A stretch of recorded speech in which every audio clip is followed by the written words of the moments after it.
Fala pessoal, Shalom no coração, bem-vindos ao nosso devocional. Abra sua Bíblia comigo em Apocalipse, capítulo 2, nós vamos ler hoje dos versículos 8 a 11. Para você que não assistiu o nosso devocional ontem, primeira coisa, revisita, tá aqui, sempre fica salvo no canal. E ontem nós começamos uma série sobre as 7 igrejas do Apocalipse. Estamos estudando uma por dia.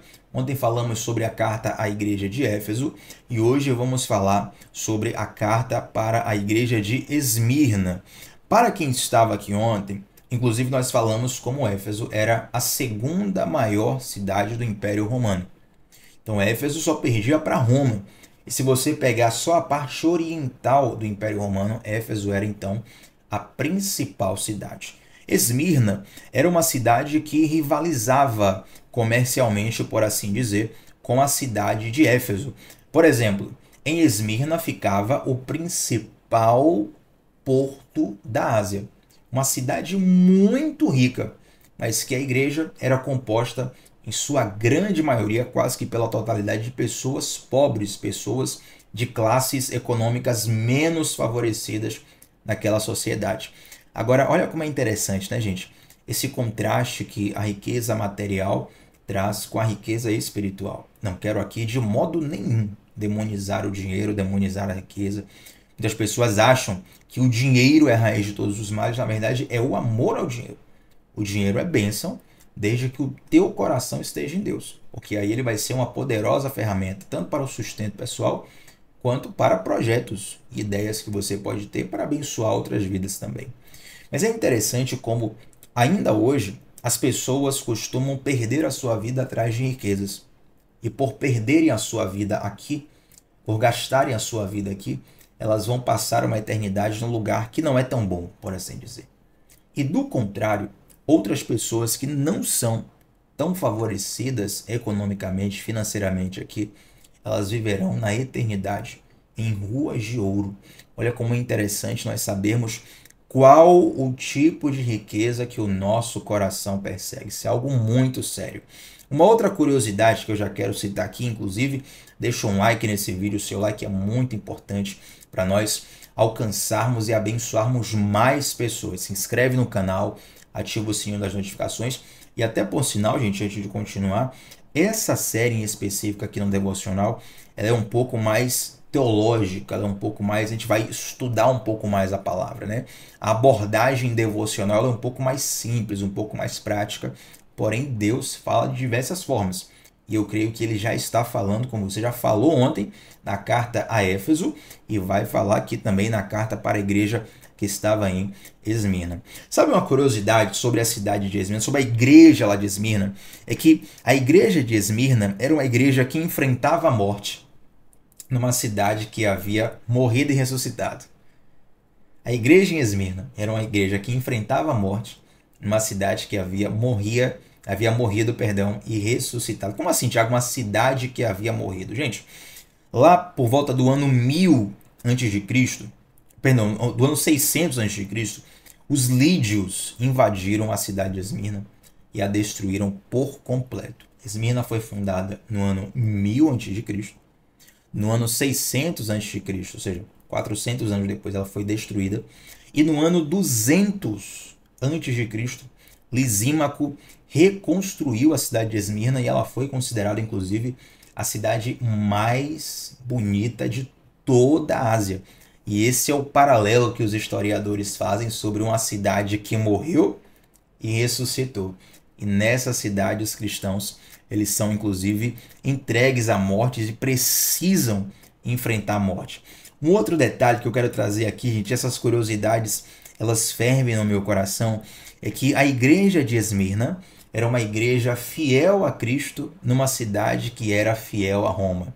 Será que você consegue ser alguém fiel a Cristo no meio de um mundo que é fiel a Roma? E é interessante que Esmirna foi a primeira cidade, por exemplo, a erigir um templo à deusa Roma, ou seja, ela endeusa a cidade de Roma e erige um templo em homenagem a essa deusa chamada Roma. Esmirna era considerada uma das principais aliadas ali dentro do Império Romano, sempre fiel aos imperadores romanos. E no meio dessa fidelidade a Roma, que nessa época era uma fidelidade pagã, Esmirna se mostra também portadora de uma igreja que é fiel a Cristo. Então olha o versículo 8 que diz: escreve esta carta ao anjo da igreja em Esmirna, e esta é a mensagem daquele que é o primeiro e o último, que estava morto, mas agora vive. Se você prestar bem atenção, se tiver aberto a Bíblia aí, como eu pedi para você abrir, se você prestar atenção, o nome primeiro e último, eles estão com letra maiúscula. Letra maiúscula, nós sabemos, é quando esse substantivo é próprio. Então, isso é não apenas um substantivo comum, mas é um título, é o nome de alguém. Quem é aquele que é o primeiro e que é o último? Facilitar para você. Quem é o alfa e o ômega? Jesus. Aquele que está desde o princípio e que também concluirá a chave da história. E é interessante, gente, que essa expressão de Jesus ser o primeiro e o último, isso nos ministra sobre o fato de Jesus estar no controle de todas as coisas. O fato dele ser o primeiro mostra que nada escapa do seu controle porque ele projetou todas as coisas. Deus não tem plano B. Estava até na última aula agora recente do discipulado, conversando com os alunos sobre como o pecado de Adão não surpreendeu a Deus. Entende? Não é que Deus criou a humanidade ali, de repente Adão pecou e Deus parou para pensar assim, eu tenho que criar aqui um outro plano porque infelizmente deu tudo errado. Não. Se você for ler bem Apocalipse 13:8, a Bíblia fala que o Cordeiro, Jesus, ele foi morto desde antes da fundação do mundo. O que é que isso significa? Que Jesus, ele já sabia que o homem pecaria. Ele já sabia que a humanidade, que toda a criação, precisaria de redenção. Então, antes mesmo do mundo ser formado, Cristo já havia decidido entregar a sua vida por uma criação caída, uma criação que ele sabia que um dia iria pecar e seria amaldiçoada com as consequências do pecado. Mas em Cristo nós encontramos redenção e salvação. Então, se Jesus é o primeiro, nada escapa dos seus planos. Tem uma frase até que eu vejo muita gente falar, eu falo também, eu faço questão de repetir porque isso ministra ao teu coração. Você não é um acidente nas mãos de Deus. Você não é um acidente na história. Você pode até, no máximo, ter sido uma gravidez não planejada ou até indesejada pelos seus pais.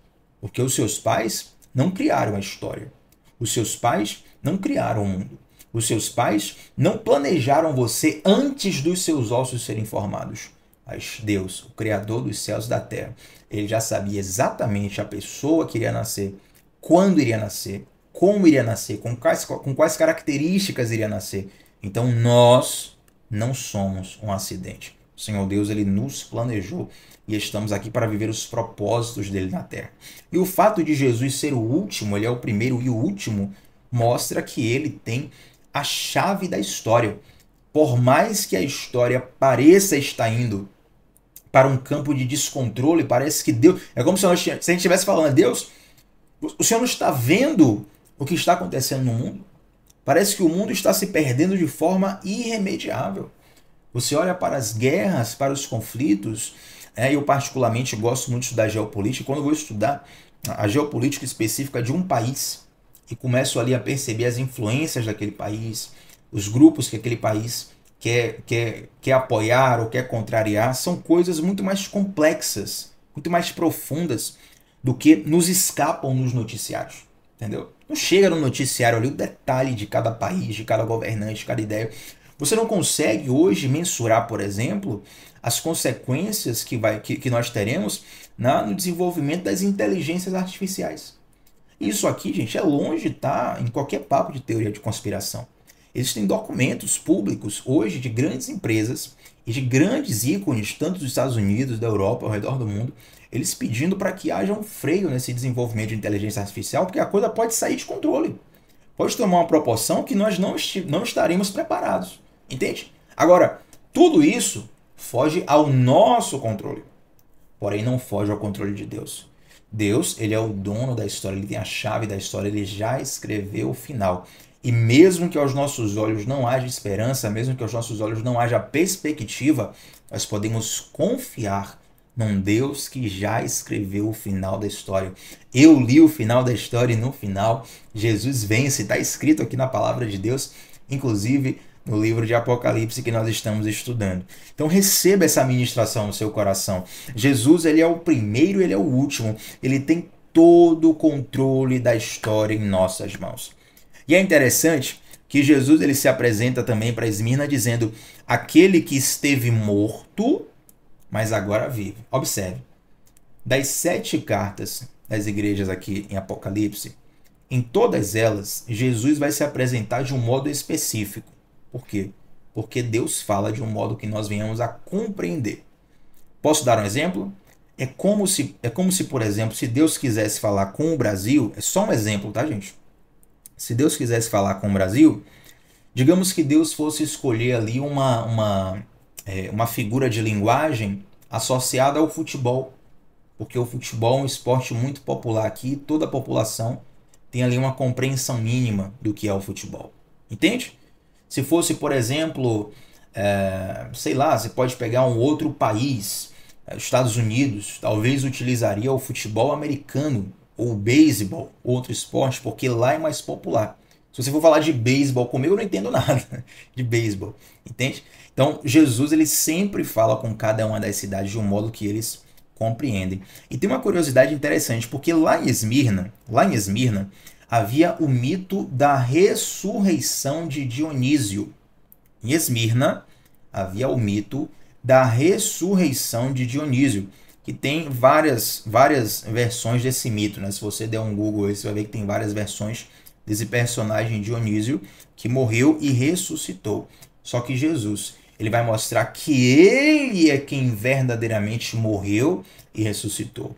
O mundo nos apresenta mitos, o Evangelho nos apresenta um Messias, um Salvador verdadeiro, em que nós podemos confiar, em que nós podemos nos achegar, em que nós podemos conversar, em que nós podemos nos apegar. Jesus é real, ele está vivo, ele permanece atuante em toda a história. Olha como um versículo. Gente, isso aqui poderia ser... Dá uns 15 devocionais isso aqui. Eu fico aqui tentando resumir por causa do tempo devocional e o coração apertado, que é tanta coisa boa para falar. Mas vamos seguir aqui no versículo 9 que diz assim: conheço as suas aflições e sua pobreza. Note que essas falas são falas de Jesus para as igrejas em específico. Nesse caso, a igreja na cidade de Esmirna. Conheço as suas aflições e sua pobreza, mas você é rico. Sei da blasfêmia dos que se opõem a você. Eles se dizem judeus, mas não são, pois a sinagoga deles pertence a Satanás. Deixa eu trazer só um parêntese aqui. Tem circulado nas redes sociais. Eu já vi no TikTok, já vi no YouTube. Deve ter também no Instagram. Está circulando por aí um vídeo que é completamente equivocado. Ele se baseia nesse texto para dizer que em Esmirna existe um trono físico de Satanás. Aí o cara que fez o vídeo, né, que tem até voz de... Eu vi pelo menos em voz de inteligência artificial. O pessoal que roteirizou o vídeo lá para ganhar views. Né? A pessoa coloca assim, olha só, a cidade de Esmirna, atualmente hoje é no país tal, e lá era efetuado o paganismo, que não sei o que é a religião tal, que na verdade adorava Satanás, e lá tem um trono. Gente, isso aqui é uma figura de linguagem, tá bom? Toda a Ásia, naquele momento, era pagã. Ela está começando a ser cristianizada. Então, essa atribuição da sinagoga de Satanás, do trono de Satanás, tudo isso, em Esmirna você vai ver vídeos falando sobre isso, Pérgamo também você vai ver vídeos sobre isso. Já vi esses vídeos na internet, alguns irmãos até pediram um parecer meu, e tá aí o parecer. É falso. Essa é apenas uma figura de linguagem espiritual. Porém, o que mais me chama a atenção no versículo 9 é o seguinte: conheço as suas aflições e a sua pobreza, mas você é rico. Peraí. Conheço suas aflições e sua pobreza, mas você é rico. Quem chegou aqui atrasado, eu vou recapitular algo que eu falei no início do devocional. Esmirna tinha o principal porto de toda a Ásia. Gente, o porto, num tempo, onde não se haviam ainda aviões, aeroportos, era o principal ponto comercial de toda uma região. Então Esmirna é uma cidade muito rica. Rivalizava economicamente com a cidade de Éfeso. Porém, A igreja cristã que ali se reunia era formada majoritariamente, quase toda ela, de pessoas de classe baixa, de pessoas desfavorecidas financeiramente. Então Jesus faz um trocadilho, é como se Jesus estivesse dizendo assim, ó, conheço as suas aflições, sei da sua pobreza física, mas você é rico espiritualmente. Ei, nós precisamos averiguar quais as métricas de riqueza da nossa vida. Todo mundo precisa de dinheiro para sobreviver. Pagar conta, para comprar alimento, para ter um momento de lazer, por que não? Né? Para poder viver alguns sonhos na vida. Dinheiro é uma bênção, uma ferramenta abençoada. Se teu coração estiver em Deus, o dinheiro vai ser uma bênção. Se teu coração não estiver em Deus, não só o dinheiro, mas qualquer coisa pode se tornar maldição para você. Agora, é interessante que as nossas métricas, você tem que ver o seguinte, será que as métricas do nosso coração, elas estão mais associadas às expectativas de Deus ou do mundo? Entende? Porque às vezes nós entramos ali numa certa corrida dos ratos, desesperados por uma riqueza material, que de nada nos adianta. Não vai trazer felicidade, não vai trazer satisfação.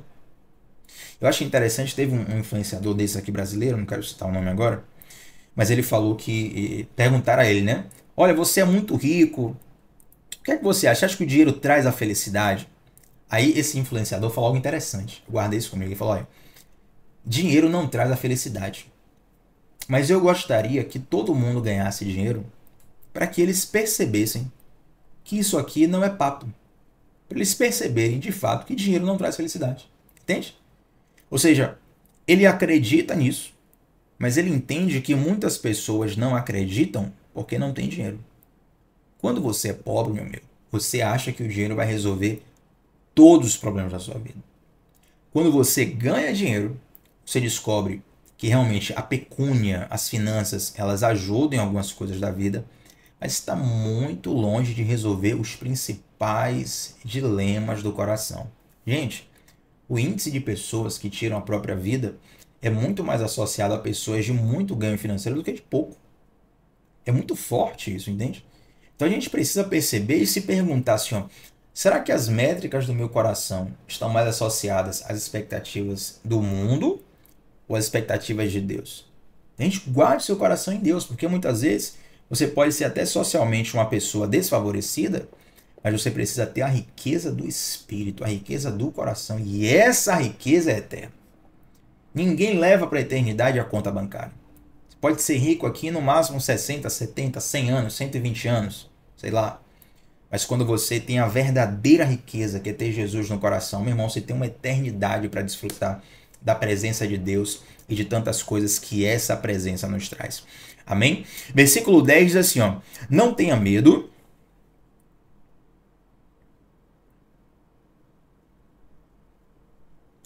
Desculpa, a gente estava só vendo um negócio que eu havia anotado, mas deixa para a próxima, vamos lá. Versículo 10. Não tenha medo do que estás prestes a sofrer. Versículo 10. O diabo lançará alguns de vocês na prisão a fim de prová-los. Olha aí. Eu vou até repetir isso aqui, viu? Versículo 10.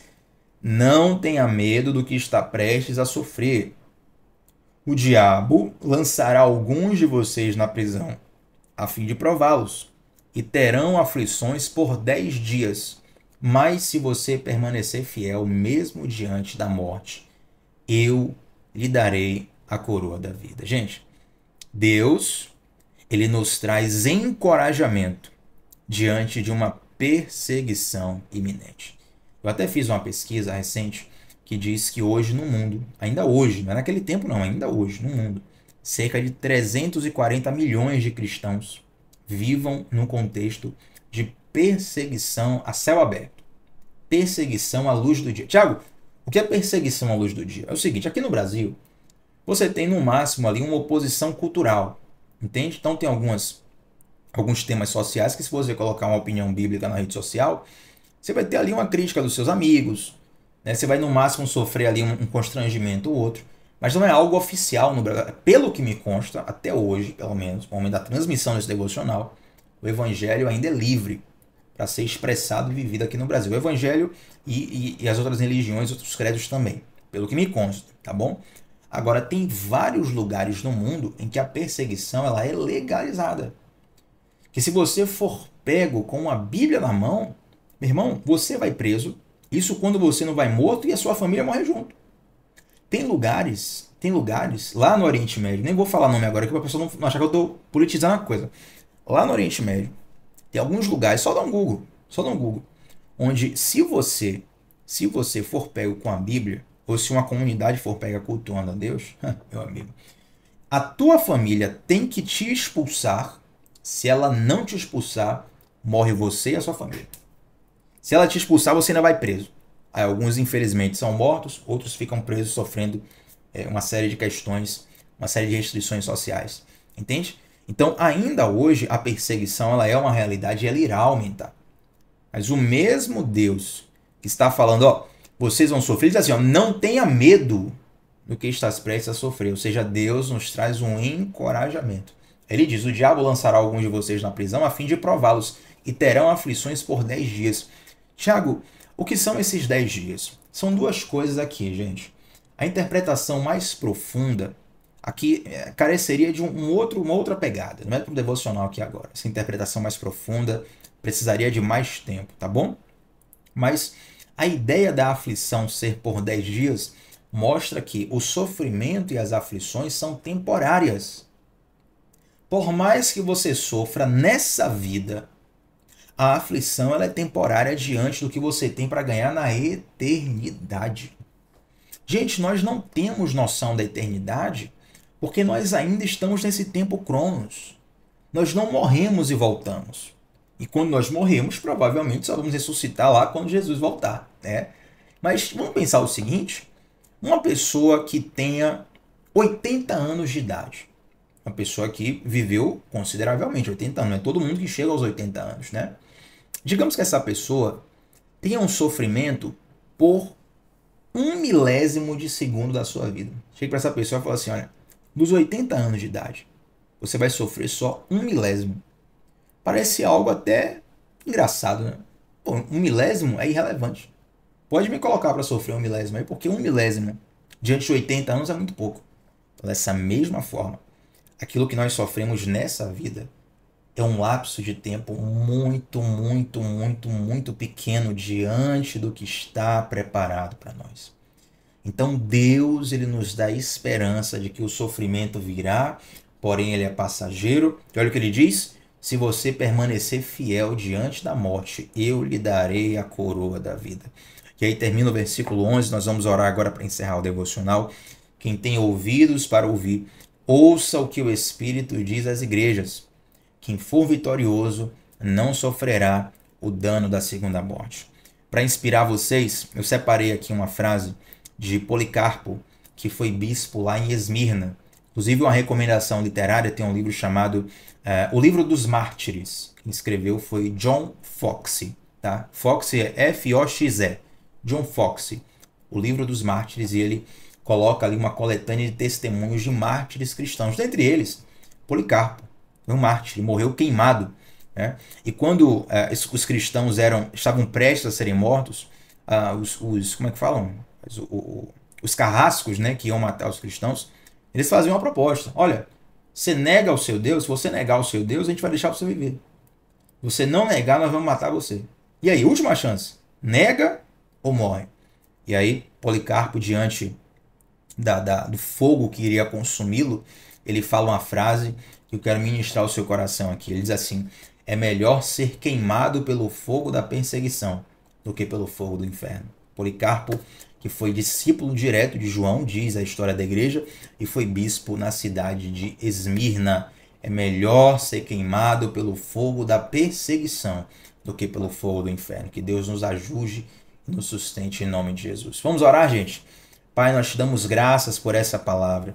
Eu oro por um espírito, uma unção de encorajamento para os nossos corações, para vivermos a tua vontade, os teus valores, a tua palavra, diante de um mundo que se opõe a ti, diante de um mundo que vai numa direção contrária. Nos ajuda, Deus, a termos uma experiência espiritual profunda e verdadeira contigo, que nos sustente nesses momentos tão difíceis. Não queremos nos apoiar numa raça pessoal, um desejo, uma força de vontade meramente pessoal. Nós temos o nosso apoio em Ti. É o Senhor que nos sustenta diante das nossas fraquezas e o Senhor que nos sustenta diante de qualquer perseguição. Sou grato a Ti, te peço uma bênção sobre a vida dos que estão orando comigo neste momento. Em nome de Jesus. Amém. Gente, deixa um like no vídeo, o seu like é muito importante para essa transmissão alcançar e abençoar muitas outras vidas. Deixa um comentário aqui embaixo sobre qual a parte desse devocional que mais falou do teu coração. Inclusive, gratidão por todas as felicitações, mensagens de parabéns que recebi na segunda-feira ontem sobre o meu aniversário. Deus abençoe, obrigado para cada um de vocês.